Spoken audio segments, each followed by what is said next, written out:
صدري ويسر لي أمري واحلل عقدة من لساني يفقهوا قولي. اللهم أرنا الحق حقا وارزقنا اتباعه وأرنا الباطل باطلا وارزقنا اجتنابه. ہمارا جو اسلامی مذاہب کے حوالے سے جو کورس ہے اس کی آج یہ تیسرا جو ہے وہ سیشن ہے، اور اس میں آج کا ہمارا موضوع ہے کہ قدیم ماغزات کی روشنی میں انجیل کی تاریخ کا جائزہ. تو انجیل اس کو گوسپل بھی کہتے ہیں، نیو ٹیسٹامنٹ بھی.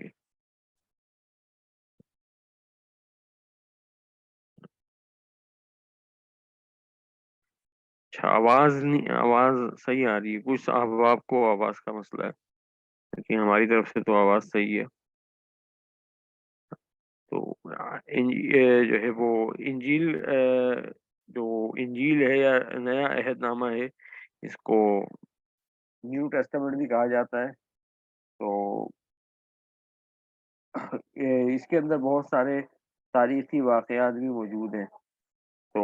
اس مطالعے کے اندر ہم یہ دیکھتے ہیں کہ انجیل نویسوں نے جو تاریخ بیان کی ہے وہ کس حد تک مستند ہے، اور اس تاریخ کو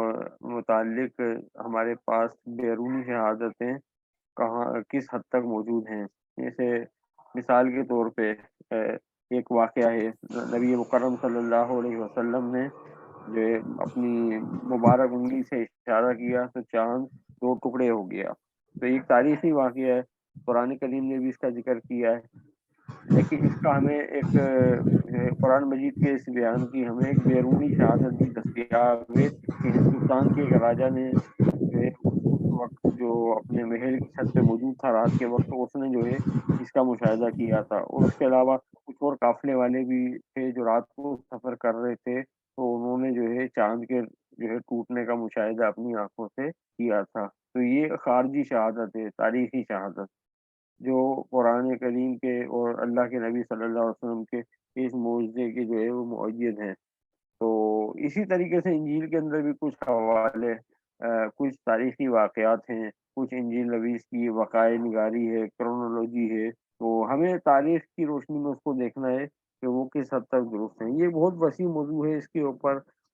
مقالہ بھی لکھا جا سکتا ہے، اور اس کے اوپر کئی گھنٹے تک جو ہے ہم گفتگو کر سکتے ہیں. لیکن ابھی ہمیں چونکہ جو ہے ہمارے سارے ساتھی جو ہے وہ ایڈوانس لیول کے نہیں ہیں، کچھ نئے ساتھی بھی ہیں، تو یہ کہ ہم جو ہے صرف چند جھلکیوں پہ اکتفا کریں گے. باقی انشاءاللہ جو ہے ہم پھر کبھی اس کے اوپر باقاعدہ سے ایسا سیشن رکھیں گے کہ اس کی جو ہے مدد سے کوئی ساتھی اس کے اوپر جو ہے باقاعدہ جو ہے اگر مقالہ بھی لکھنا چاہے تو اس کو انشاءاللہ جو ہے حوالوں کے ساتھ اتنا مواد جو ہے فراہم ہو جائے گا. تو امید ہے کہ آپ کو جو ہے ہم جس جو ہے وہ پیٹرن کے اوپر آج گفتگو کریں گے، وہ پیٹرن جو ہے وہ آپ کو سمجھ میں آ گیا ہوگا. تو اب یہ کہ جو ہے ہم اپنے اس کے اوپر جو چلتے ہیں. سلائڈ چینج کر دیجئے جی. اچھا، تو بائبل کو ہم جب تاریخی تناظر میں سمجھتے ہیں تو اس کے لیے ہمیں جو ہے وہ چند چیزوں کی ضرورت ہے کہ ہم اگر ہمیں بائبل کو درست تاریخی تناظر کے اندر سمجھنا ہے تو اس کے لیے ہمیں یہ کوئی باتیں جو ہیں وہ ملحوظ خاطر رکھنا تو ہوں صبح گی. اول صبح نمبر پہ جانا تو نیو قیام کرنا. ٹیسٹامنٹ اینڈ جیوش کانٹیکسٹ، یعنی عہد نامہ جدید اور اس کا جو ہے وہ یہودی پس منظر. ہم نے گزشتہ کلاس میں بھی اس حوالے سے گفتگو کی تھی کہ نئے عہد نامے کو اس کے یہودی تناظر میں سمجھنا ضروری ہے، کیونکہ عیسیٰ علیہ الصلوۃ والسلام خود بھی یہودی تھے، ان کے جو شاگرد تھے وہ بھی سارے یہودی تھے. پھر وہ جن لوگوں میں تبلیغ کر رہے تھے، جن لوگوں میں وہ محنت کر رہے تھے، وہ پورا کا پورا معاشرہ اور لوگ جو تھے وہ بھی یہودی تھے. اور یہ عہد نامہ جدید کی جو تحریریں جس ماحول میں لکھی گئیں وہ بھی سارا کا سارا یہودی ماحول تھا. تو ماحول وہ یہودی تھا، لیکن انجیل نبی جو تھے وہ یہودی نہیں تھے. عام طور پہ یہ سمجھ لیا جاتا ہے کہ وہ یہ بھی یہودی تھے، لیکن وہ جو تھے وہ یونانی بولنے والے جو ہے وہ لوگ تھے. میں بھی پاسبل کہ وہ یہودی ہوں، لیکن یہ کہ جو ہے ہمیں تو جب انجیل کا مطالعہ کرتے ہیں تو ہمیں یہ نظر آتا ہے کہ وہ بہت سے یہودی قاعدے قوانین سے اور یہودی شریعت کی باتوں سے ناواقف نظر آتے ہیں، جس کی بنیاد پہ یہ بات کہی جا سکتی ہے کہ وہ لوگ جو تھے وہ یہودی نہیں تھے۔ لیکن اس کے باوجود ہم جب بائبل کا مطالعہ کرتے ہیں تو ہمیں اس کے اندر کافی ساری باتیں جو ہے اس میں یہودی تاریخ سے جب تک آگاہی نہ ہو تو اس میں ہمیں سمجھ میں نہیں آتی۔ اور پھر جو ہے یہ نامہ جدید کے اندر یا انجیل کے اندر، جیسے میں نے آپ کے سامنے عرض کی، حضرت عیسیٰ علیہ السلام ان کے شاگرد تھے، انہوں نے جو اپنی تحریک شروع کی تھی وہ سارے کے سارے جو تھے وہ ایک یہودی معاشرے میں تھی، اور پھر بہت سارے اس کے اندر جو حالات اور واقعات ہیں وہ یہودی تہواروں سے جڑے ہیں، جیسے عیسیٰ علیہ السلام کی زندگی کا جو آخری عیسیٰ علیہ السلام کی زندگی کا جو آخری ہفتہ ہے وہ یروشلم کے اندر گزرا، تو وہ عید فصح کا موقع تھا جب عیسیٰ علیہ السلام یروشلم تشریف لے کے گئے، جہاں پہ جو ہے وہ مبینہ انجیل کے مطابق مبینہ طور پہ واقعہ صلیب پیش آیا۔ تو اب یہ عید فصح کیا ہے، جب تک ہمیں عید فصح پتہ نہیں پڑے گی کس طریقے سے منائی جاتی تھی، کب منائی جاتی تھی، اس کی خاص رسومات کیا تھی، تو تب تک ہم جو ہے عیسیٰ علیہ السلام کا جو یہ آخری ہفتہ ہے اس کا ہم جو ہے وہ کریٹیکل انالائز یا ہسٹوریکل انالائز ہم نہیں کر سکتے۔ تو اچھا، پھر دوسرا آ جاتا ہے اس کا معاشرتی پہلو۔ تو اس وقت کی یہودی معاشرت کو بھی جاننا جو ہے ضروری ہے۔ حضرت عیسیٰ علیہ السلام کے زمانے میں جو فلسطین کی آبادی تھی وہ 10 لاکھ افراد تھے تقریباً، اور اس وقت جو یہودی معاشرہ تھا وہ 3 قسم کے طبقوں میں تقسیم تھا۔ ایک جو ہے وہ اشرافیہ کا طبقہ تھا، یہ اعلیٰ پیسے والے ٹھیک ٹھاک لوگ تھے، اور ان کو جو ہے حکومتی مراعات بھی حاصل تھیں یہ، اور رومیوں کے جو ہے حمایت یافتہ لوگ تھے۔ دوسرا درجہ جو تھا وہ متوسط لوگوں کا تھا۔ ان کے علاوہ جو ہے وہ چھوٹے یہ لوگ جو تھے، ان میں چھوٹے پیمانے پہ کاروبار کرنے والے کاریگر لوگ ہوتے تھے، یا پھر کاہن ہوتے تھے، یا پھر وہ لوگ ہوتے تھے جو شریعت موسیقی کی تعلیم دیا کرتے تھے۔ اچھا، غریب طبقے کی تعداد جو تھی اس میں سب سے زیادہ تھی، اس میں مزدور پیشہ لوگ بھی تھے جو بہت زیادہ گستی کی زندگی گزارتے تھے۔ عیسیٰ علیہ والسلام کی جو اکثر محنت تھی وہ انہی غریب طبقے کے اوپر لوگوں پر تھی۔ اس کے علاوہ وہاں پہ اور بھی بہت سارے لوگ ایسے تھے جو معاشرے کے متروکہ افراد تھے، جنہیں کوئی پوچھتا نہیں تھا، یا لوگ ان سے تعلق رکھنے کو جو ہے وہ جائز نہیں سمجھتے تھے، جیسے بھکاری ہو گئے، کوڑی ہو گئے، مفلوج معذور افراد، محصول لینے والے افراد۔ تو یہ جو محصول لینے والے ہوتے تھے، جی ہاں، وہ رومن بادشاہت کا ہی دور تھا۔ تو یہ محصول لینے والے جو لوگ ہوتے تھے، یہودی ان کو رومیوں کا ایجنٹ سمجھتے تھے کہ انہوں نے اپنے دین کو رومی حکومت غلامی کے بدلے قبول کر دیا ہے، تو ان کو جو ہے اچھی نگاہ سے نہیں دیکھا جاتا تھا۔ تو یہ عیسیٰ علیہ السلام کا جو یہ شاگرد متی جو انجیل نویس ہے، جس کے نام سے جو ہے نیو ٹیسٹامنٹ کے اندر ایک صحیفہ بھی منسوب ہے، تو یہ متی جو تھا یہ بھی محصول لینے والا تھا، لیکن بعد میں یہ اپنا کام چھوڑ کے عیسیٰ علیہ السلام کے شاگردوں میں شامل ہو گیا۔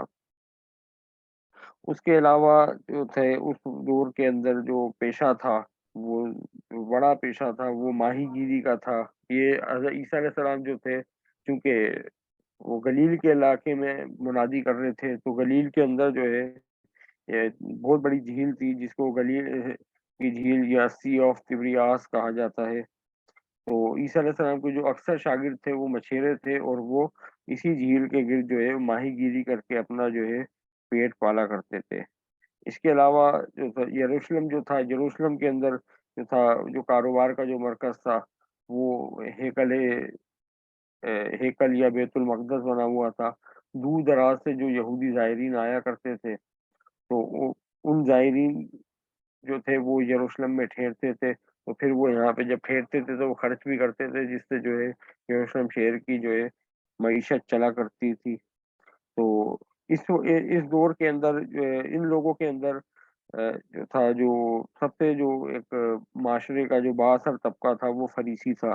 یہ مذہبی لوگ تھے، پرہیزگار لوگ تھے،